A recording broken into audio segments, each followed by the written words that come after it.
नमस्कार दोस्तों, today exam के यूट्यूब चैनल पर आप सभी का फिर से स्वागत है। दोस्तों, आज के इस वीडियो में हम 25 मोस्ट इंपोर्टेंट जीके के क्वेश्चन समझने वाले हैं जो आपके आने वाले कंपटीशन एग्जाम की दृष्टिकोण से बहुत ही महत्वपूर्ण हैं। और ये सभी 25 सवाल हैं जो 2020 में खूब चर्चा में भी रहे थे। इसलिए दोस्तों, आप इन सभी सवालों को जरूर याद करें और इस वीडियो को शुरू से लेकर लास्ट तक जरूर देखें। तो देखते हैं पहला सवाल है, ऑपरेशन सेतु किसके द्वारा चलाया गया था?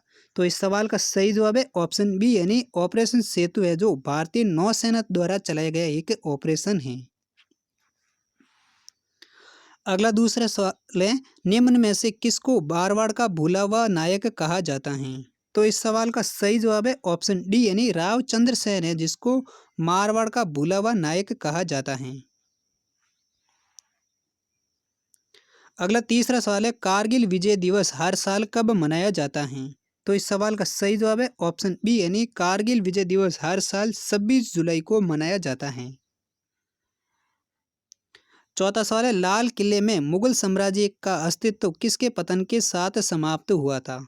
तो इस सवाल का सही जवाब है ऑप्शन ए, लाल किले में मुगल साम्राज्य का अस्तित्व है वो बहादुर शाह जफर के पतन के साथ समाप्त हुआ था। छठा सवाल है, भारत में सबसे पहले लॉकडाउन लागू करने वाला राज्य कौन सा है? तो इस सवाल का सही जवाब है ऑप्शन बी, यानी राजस्थान राज्य है जो भारत में सबसे पहले लॉकडाउन लागू करने वाला राज्य है।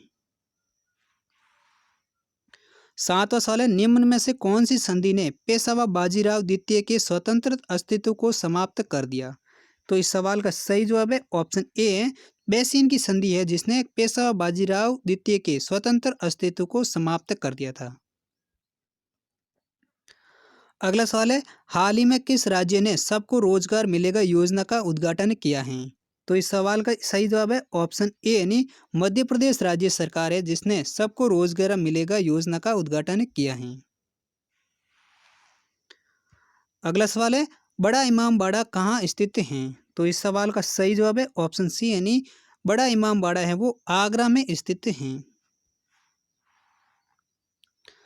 अगला 10वां सवाल है, मराठा राज्य का दूसरा प्रवर्तक किसे कहा जाता है? तो इस सवाल का सही जवाब है ऑप्शन बी, यानी बालाजी विश्वनाथ है जिसको मराठा राज्य का दूसरा प्रवर्तक कहा जाता है। अगला सवाल है, हाल ही में पहले प्लाज्मा बैंक की स्थापना कहाँ पर की गई है? तो दोस्तों, इस सवाल का सही जवाब है ऑप्शन ए, यानी हाल ही में नई दिल्ली में पहले प्लाज्मा बैंक की स्थापना की गई है। अगला सवाल है, सिख सेना क्या कहलाती थी? तो दोस्तों, जो सिखों की सेना होती है उनको खालसा कहलाते हैं। क्या कहते हैं? खालसा। अगला 15वां सवाल है, भारत ने किस देश के साथ साइबर हमलों से निपटने के लिए एक समझौते पर हस्ताक्षर किए हैं?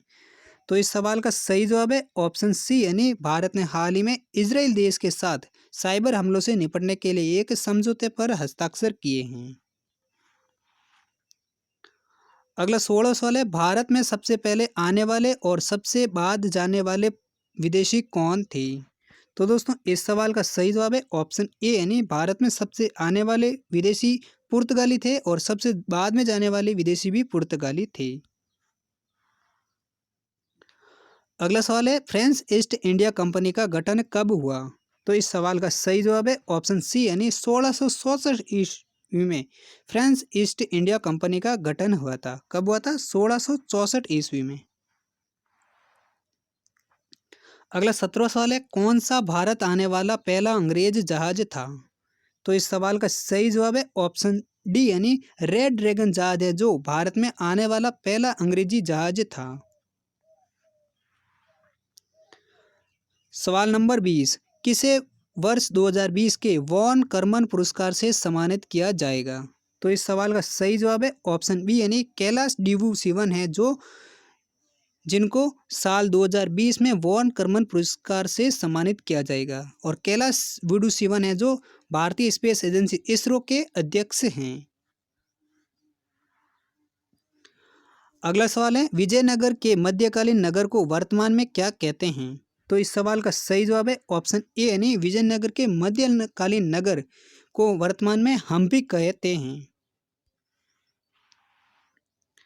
अगला 21वां सवाल है, हर्ष पर्वत राजस्थान के किस जिले में स्थित हैं? तो इस सवाल का सही जवाब है ऑप्शन डी यानी हर्ष पर्वतन है वो राजस्थान के सीकर जिले में स्थित हैं। अगला 23वां सवाल है, पुर्तगाल ने भारत में निम्नलिखित में से किस स्थान पर प्रथम दुर्ग का निर्माण किया था?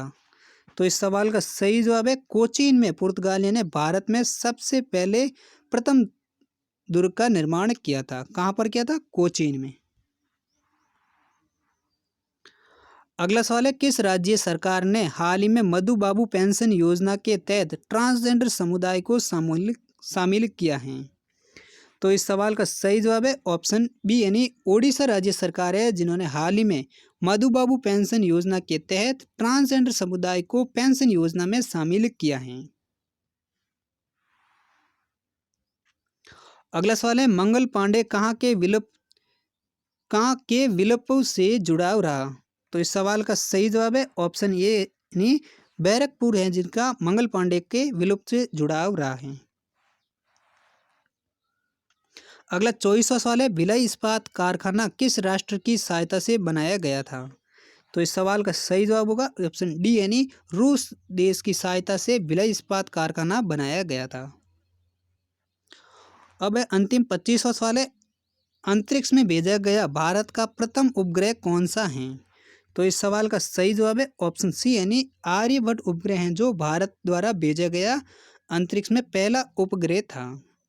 तो दोस्तों ये थे 25 मोस्ट इंपॉर्टेंट जीके के क्वेश्चन जो आपके आने वाले 2020 के कंपटीशन एग्जामों की दृष्टिकोण से बहुत ही इंपॉर्टेंट थी। तो दोस्तों उम्मीद करता हूँ ये सारे सवाल आपको अच्छी तरह से समझ में आ गए होंगे और याद भी हो गए होंगे। तो इस वीडियो को आप ज़रूर लाइक करें और हमारे चैनल को सब्सक्राइब जरूर करें और हम मिलते हैं अगली वीडियो के साथ। तब तक के लिए जय हिंद, वंदे मातरम।